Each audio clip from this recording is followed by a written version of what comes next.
Welcome back to Real Talk. I'm Lena. This is Lauren. And we're going to jump in today with some myths about real estate. So, Lena, what are some of the things, just off the top of your head, I know we have a list here today, what are like the biggest ones you've heard? Just rattle them off. The big myth that I think scares a lot of people is how much money they need to bring to the table. Mm-hmm. I feel like that 20% hangs over people's heads and they feel like they're never going to be able to do anything because 20% of a house is a lot. Especially right now, people are struggling probably more than ever to be able to afford a house. Right. And I think it's people, maybe in the generations even before us, right, that were like, oh, you have to have the 20% down or you can't get a house. I think that's where it probably started back then.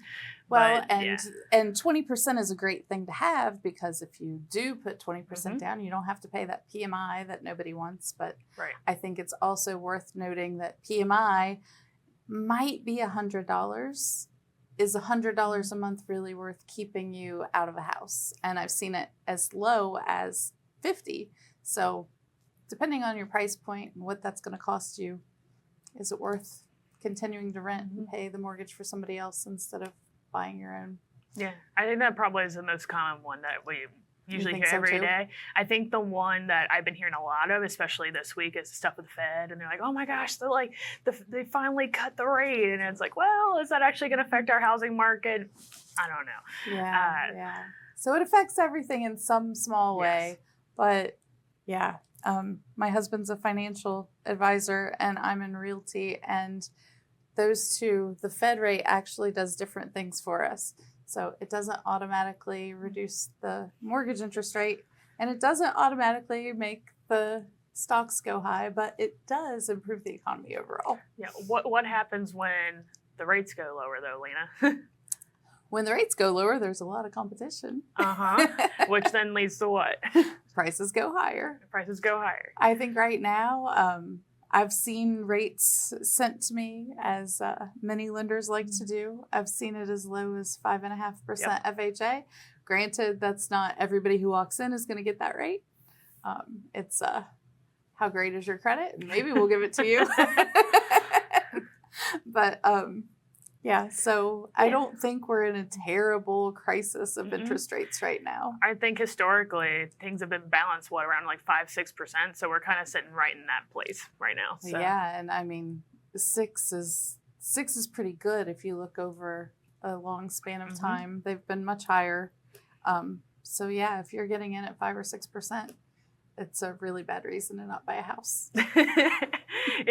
You can always refinance later, and discount points exist. Yeah. And I don't know that we'll see the 2s and the 3s like everybody talks about all the time again. Anyway, I don't think we will. If we do, that'd be fantastic. I would love it, but we got to be real too. Yeah. All right, let's get into this thing. All right. I mean, we already kind of started on our number one, right? It was the... Oh, we did. It was the 20%. 20% down. So you talked a little bit about FHA. So what is the traditional minimum you've seen that people need to put for a down payment on an FHA loan? For FHA? Yeah. 3.5% down payment from the buyer on FHA. You can get down payment assistance to even help get rid of some of that 3.5%. I've seen people get all of their down payment paid. So it is out there. It happens. And it's not as rare, I think, as people think it would be. There's grants. There's way to manipulate the contract. There's multiple ways to make things a little bit more affordable. Right.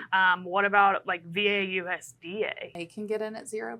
I've actually had people get in conventional at 0%. It's rare, but they're banks and programs out there. So you just have to find out what's available at the time that you're looking. And, there are lots of ways to get into a house without tons of money in your pocket.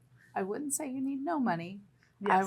I would plan on saving some before you try to buy a house, but there have been times, so this year I've had a few VA guys that actually got money back at closing because we had seller's concessions and or they had to put 0% money down. So there are those things as well. Yes, so absolutely. Just things to look into for people. Absolutely. All real estate agents are the same. Ooh, I'm going to let you start on this one. Well, I mean, I'll just talk about me. I like it. If you ask how I do real estate, I know that I must be different than some because I do get calls. Hey, can you meet me here and show me this house? And I've never met them. Or I got a call literally on a property that I've got listed yesterday. I want to write an offer. Have you seen it? Because I didn't show it to you. Well, no, but I think I really want. Well, I've not seen you, met you, showed you the property. So there are steps. But really, the way that I like to start any relationship with a client is meeting in person. I think it's beneficial for everyone because I don't want to be tied to somebody that I don't want to work with, and I don't want them tied with me if I'm not their cup of tea. And I'm probably not everybody's cup of tea. I don't know, whatever. But I like to meet, build a relationship, talk about the process, get them really comfortable with knowing the steps that need to take place. I talk about how much money they're going to need. I sit down and talk about what closing costs are going to look like, inspections, down payments, getting pre-approved. All of that needs to happen before we go look at houses. And I think looking at houses is the tiniest little part of what I actually do. Because once we're under contract, that's where I take all the work on and stick to the guidelines and the timelines and keep moving. Yeah. Try to keep it as smooth as possible.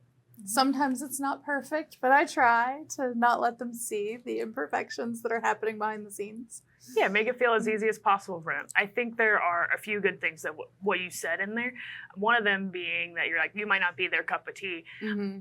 People are going to connect to real estate agents for many different reasons. Right. Maybe it's something in your personality, the level of service that you provide. Maybe they knew you from somewhere else or it was a referral. So you might either be the best agent for them or you may not be because maybe you don't, agents have different things that they specialize in. Like, I don't want someone who's looking for commercial properties to come to me because I'm a residential real estate agent. Yeah. However, do we have a commercial department in Pivot? Yes, we do. And I can help them and give them those resources, right? Yeah. And then in addition to that, I think it was really good that you said, yes, I do walk them through the process proactively because if you don't, I've noticed that down the line, that usually causes them a lot more stress in the long run. Oh, yeah. There's so many more unexpected things that pop up, especially for me working with maybe first-time home buyers or people that haven't bought a home in a long time. Things show up on especially inspections. Even if you have the most perfect house, you're going to probably end up with a 30 to 50-page inspection report. And that first-time home buyer, they're going to be freaking out because it says, this says it's a safety hazard. Yes. It's a GFCI outlet. Yes. It's little stuff like that they just don't know. Right. And if you have those conversations earlier, it can make everything just feel a lot more calm, make it feel easier. And that's really what we're here to do, is try to make the process as easy as possible. Totally.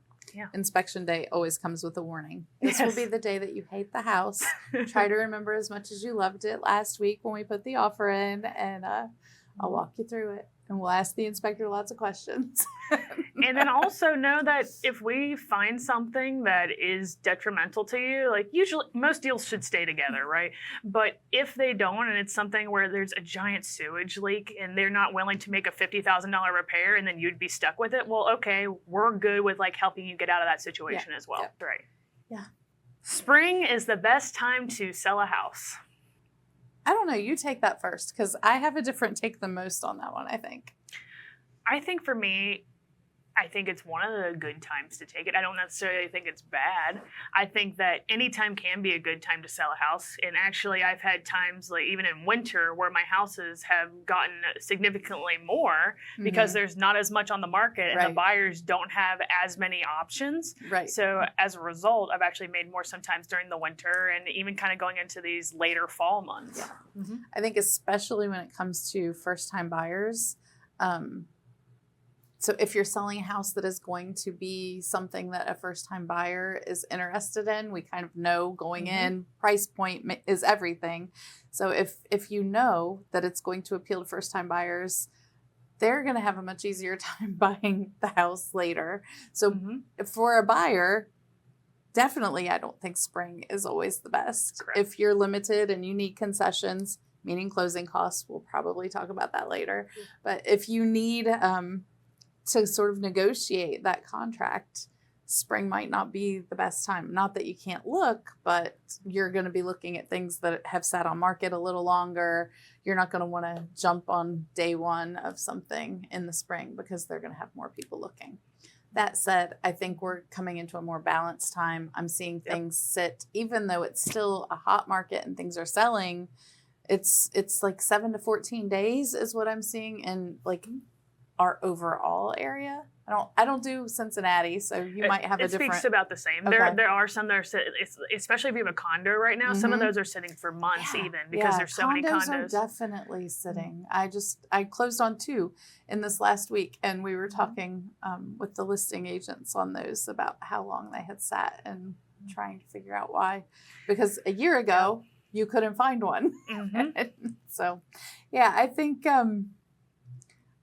all times of the year have their benefits to selling. And I do think that sometimes you get better offers in the fall and winter because they're looking and there's less inventory because everybody else has been convinced that, oh, I've got to go on in spring. I don't want to go on when nobody's going to want to move over the holidays. It's not true.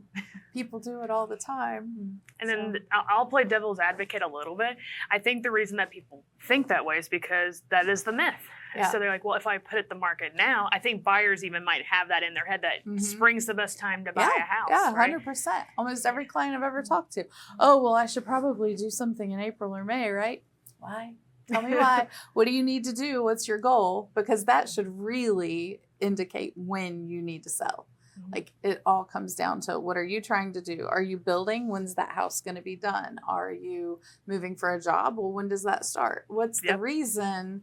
If you're moving for kids and school, then spring, summer makes sense because you want it to happen in the time that the kids aren't in school. I totally get that. And I think maybe that's where spring came from because it's the easiest time to move.